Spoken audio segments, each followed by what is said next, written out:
Test cricket থেকে অবসরের ঘোষণা সাকিব আল হাসানের। মিরপুরে শেষবারের মতো নামবেন লঙ্গার ভার্সনের ম্যাচে, জানালেন আর কিছুদিন খেলবেন ওয়ানডে।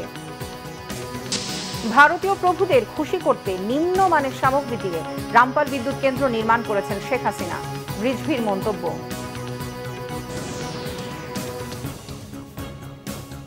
দেখছিলেন ক্রাউন 7 সংবাদ শিরোনাম, এবারে বিস্তারিত। টেস্ট ও টি-20 ক্রিকেট থেকে অবসরের ঘোষণা দিয়েছেন সাকিব আল হাসান। ভারতের বিপক্ষে কানপুর টেস্টের আগের দিন সংবাদ সম্মেলনে এই ঘোষণা দেন সাকিব। 2025 ফেব্রুয়ারিতে আইসিসি চ্যাম্পিয়ন্স ট্রফিতে খেলে ওয়ানডে ক্রিকেটকেও বিদায় জানানোর কথা বলেছেন সাকিব। কানপুর টেস্টের আগের দিন এই ঘোষণা দেন সাকিব। সেখানে তিনি বলেন, আগামী 21 অক্টোবর থেকে দেশের মাটিতে দক্ষিণ আফ্রিকার বিপক্ষে 2 টেস্টের সিরিজ খেলতে চান তিনি। মিরপুরে দ্বিতীয় টেস্টে খেলে সাদা পোশাকের ক্রিকেট থেকে বিদায় নেয়ার ইচ্ছার কথাও জানান সাকিব। 5 আগস্ট রাজনৈতিক পট পরিবর্তনে তার বিরুদ্ধে মামলা হওয়ার বিষয়ে সাকিব বলেন, যদি সুযোগ থাকে, যদি দেশে আসতে পারেন, তাহলে মিরপুর টেস্টে খেলতে চান এবং ওই টেস্টই হবে তার জন্য শেষ। জানিয়েছেন বোর্ড সভাপতি, টিম ম্যানেজমেন্ট এবং নির্বাচকদের সাথে এই বিষয়ে তার কথা হয়েছে। বোর্ড সভাপতিকে নিজের পরিকল্পনার কথা জানিয়েছেন তিনি। তারা চেষ্টা করছেন কিভাবে সুন্দরভাবে এই আয়োজন করা যায়।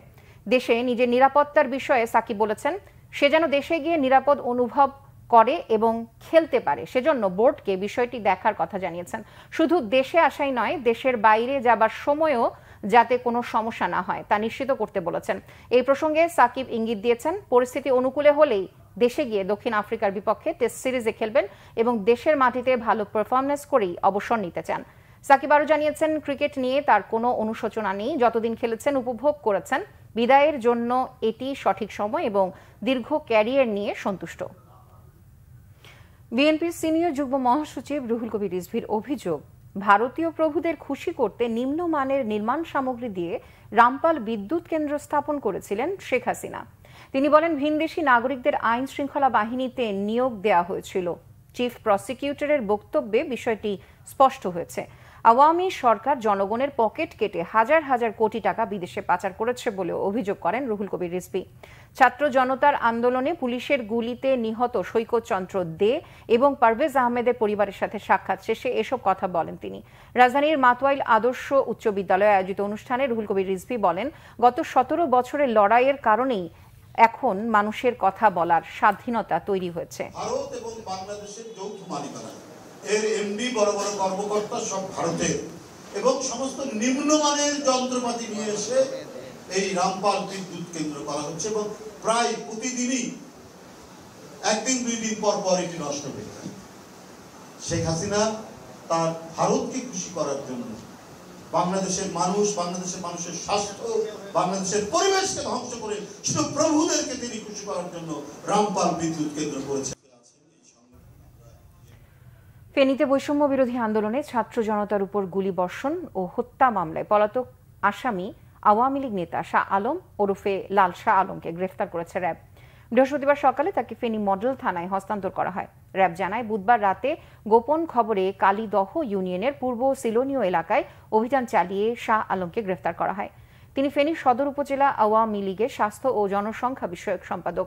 গত 4 আগস্ট ফেনীর মহিপালে বৈষম্য বিরোধী ছাত্র আন্দোলনের বিক্ষোভ চলাকালে ছাত্র জনতার উপর হামলা ও গুলি চালায় আওয়ামী লীগের নেতাকর্মীরা। এ সময় অন্তত 8 জন নিহত ও শতাধিক ছাত্র জনতা গুলিবিদ্ধ হয়। এ ঘটনায় ফেনী সদর উপজেলার ফাজিলপুর ইউনিয়নের সাইদুল হক নিহত হন। পরে 14 আগস্ট নিহত সাইদুল হকের বাবা রফিকুল ইসলাম ফেনী মডেল থানায় 94 জনের নাম উল্লেখ করে অজ্ঞাত আরও 100 থেকে 150 জনকে আসামি করে মামলা করেন। মানিকগঞ্জের শিবালয়ে গার্মেন্টস কর্মীবাহী একটি বাসের সাথে ট্রাকের সংঘর্ষে 3 নারী শ্রমিক নিহত হয়েছেন। বৃহস্পতিবার ভোর 6:30টার দিকে ঢাকা আরিচা মহাসড়কের বোয়ালি ব্রিজ এলাকায় এই দুর্ঘটনা ঘটে। হাইওয়ে পুলিশ জানায়, দুর্ঘটনায় গার্মেন্টস কর্মীবাহী বাসটির সামনের অংশ দুমড়ে মুচড়ে যায় এবং ট্রাকটি পাশের খাদে পড়ে যায়। ঘটনাস্থলে একজন হাসপাতালে নেওয়ার পর 2 জন মারা যায়। হতাহতের পরিচয় এখনো জানা যায়নি। হতাহতদের উদ্ধারে ফায়ার সার্ভিস, হাইওয়ে পুলিশ ও থানা পুলিশের পাশাপাশি কাজ করছে স্থানীয়রা।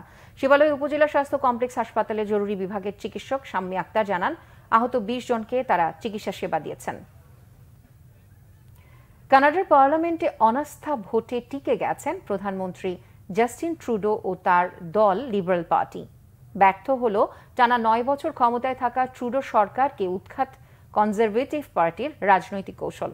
সংখ্যালঘু লিবারেল ডেমোক্রেটিক পার্টির বিরুদ্ধে একের পর এক ধারাবাহিক পদক্ষেপের অংশ হিসেবে বুধবার অনাস্থা ভোটের প্রস্তাব ওঠে হাউস অব কমন্সে।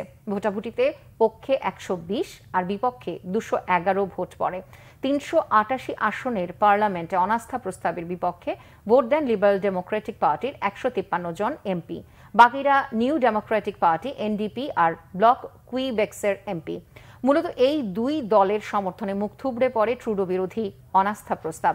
2025 সালের অক্টোবরে কানাডার পার্লামেন্ট নির্বাচন হওয়ার কথা রয়েছে। সম্প্রতি প্রকাশিত জনমত জরিপে ডানপন্থী কনজারভেটিভদের তুলনায় লিবারেল ডেমোক্রেটরা অনেক পিছিয়ে থাকায় প্রধানমন্ত্রী ট্রুডোর পদত্যাগ দাবি জোরালো হচ্ছে। চলতি মাসের শুরুতে জোট সরকার থেকে এনডিপি সমর্থন প্রত্যাহার করলে ঝুঁকিতে পড়ে ট্রুডোর জোট সরকার। 2015 সালের নভেম্বরে প্রধানমন্ত্রী হিসেবে ক্ষমতায় আসেন ট্রুডো। এই ছিল এখনকার মতো। পরের সংবাদ সন্ধ্যা 6টায়, এর আগে বিকেল 5টায় রয়েছে নিউজ টপ 10 দেখার আমন্ত্রণ রইল।